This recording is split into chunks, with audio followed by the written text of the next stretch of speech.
জীবনে সুখে থাকলেও আল্লাহকে ডাকতে হবে, দুঃখে থাকলেও আল্লাহকে ডাকতে হবে, ভালো থাকলেও আল্লাহকে ডাকতে হবে, খারাপ থাকলেও আল্লাহকে ডাকতে হবে।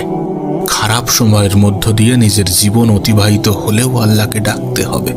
অসুস্থ থাকলেও আল্লাহকে ডাকতে হবে, সুস্থতার মধ্যেও আল্লাহকে ডাকতে হবে।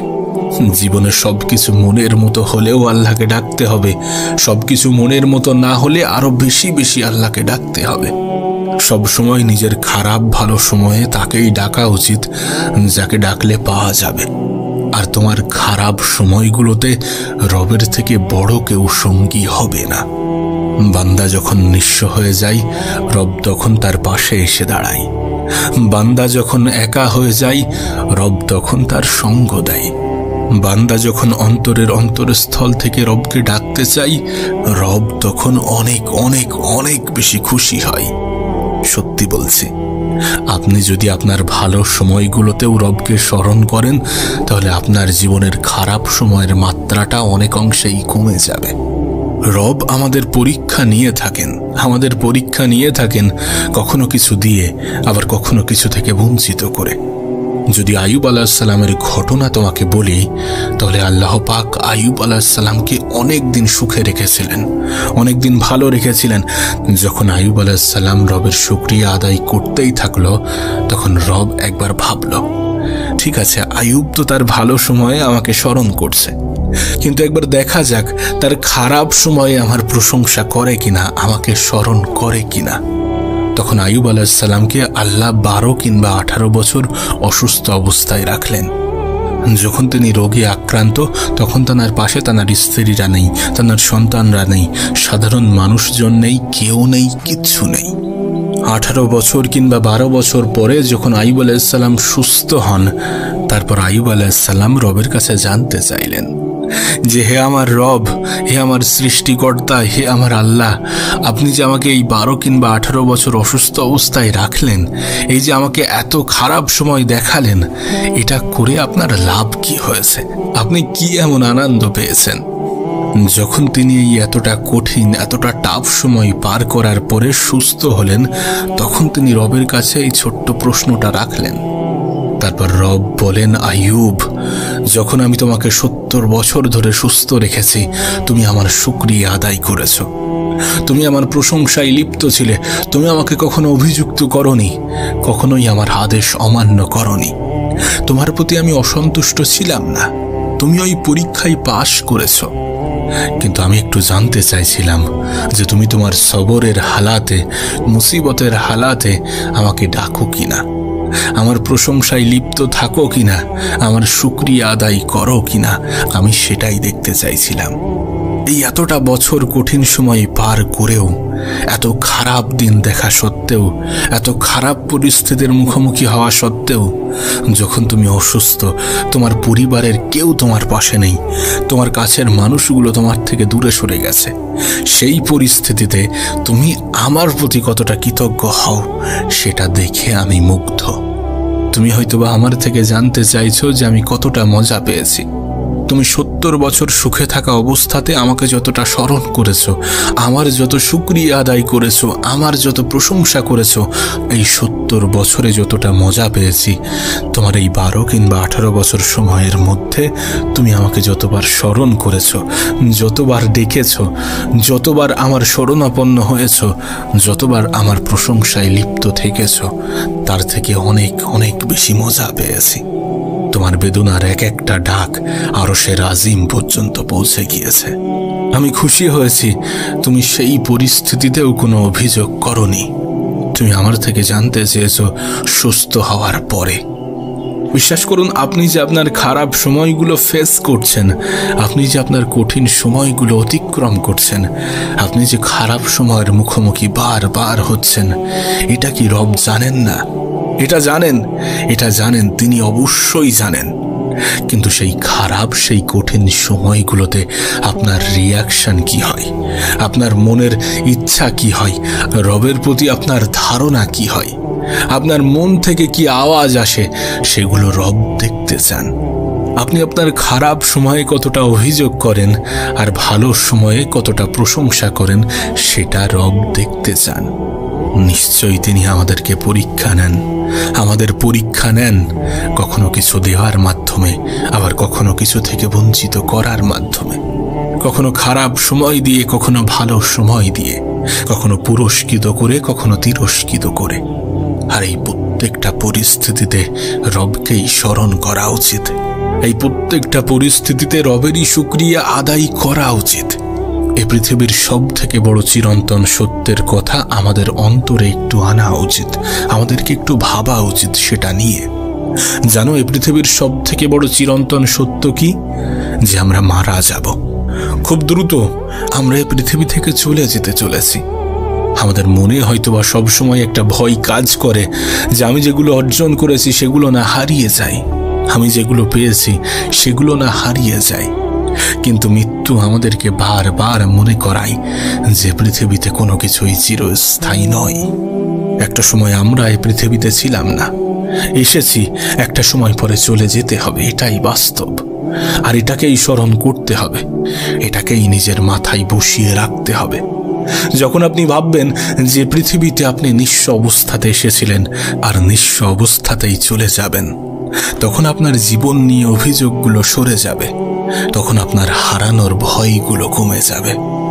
আমরা আমাদের ভালো সময়গুলোতে রবকে ডাকলে রব যতটা খুশি হয়, আমরা আমাদের ভালো সময়গুলোতে রবের কথা স্মরণ করলে রব যতটা খুশি হয়, আমরা আমাদের খারাপ সময়ে রবের কথা স্মরণ করলে রব তার থেকে অনেক অনেক অনেক বেশি খুশি হয়।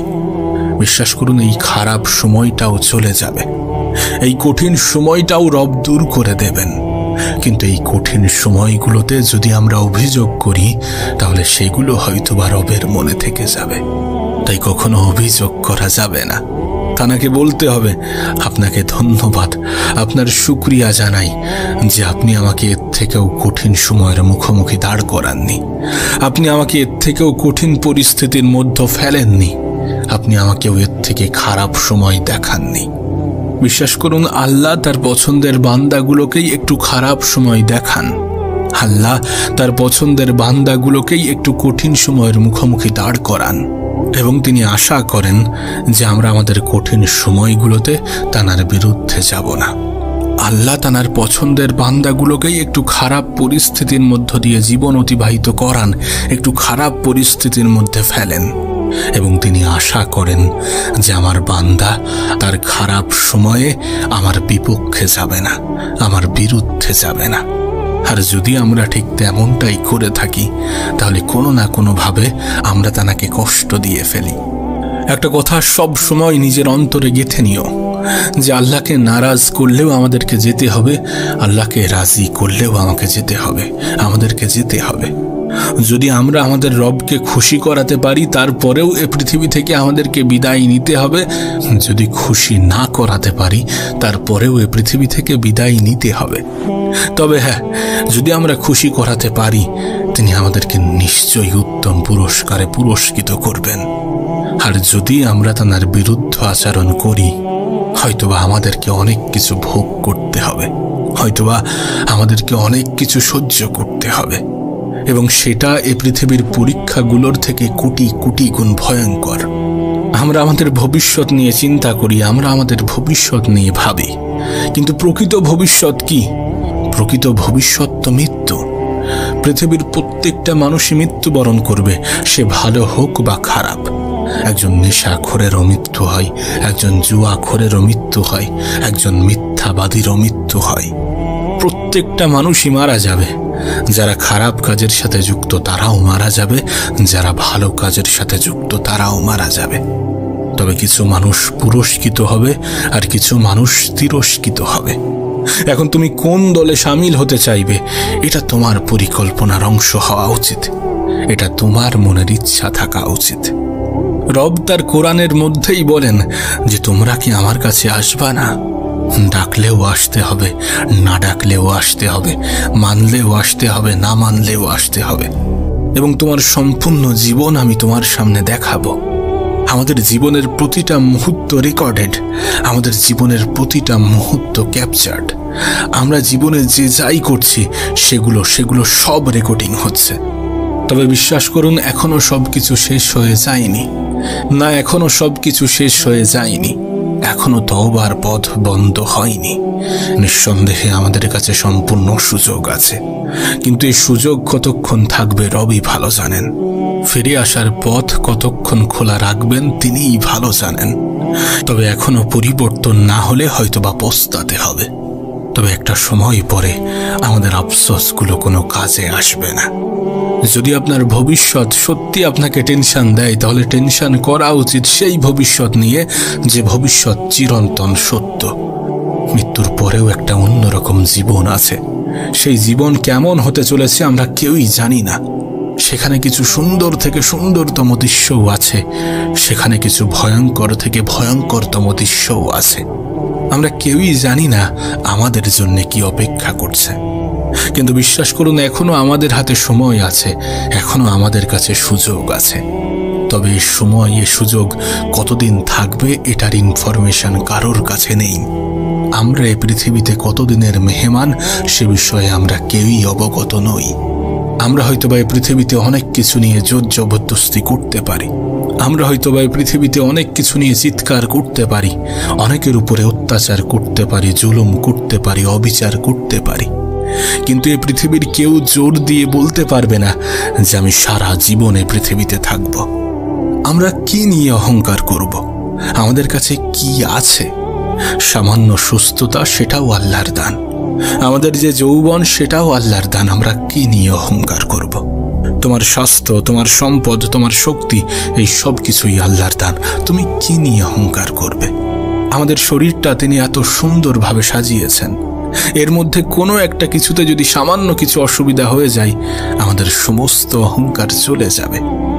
এই জন্য আপনাকে বলি যে খারাপ সময়েও রবকে স্মরণ করতে হবে, ভালো সময়েও রবকে স্মরণ করতে হবে, কঠিন পরিস্থিতিতেও রবকে স্মরণ করতে হবে, সহজ পরিস্থিতিতেও রবকে স্মরণ করতে হবে।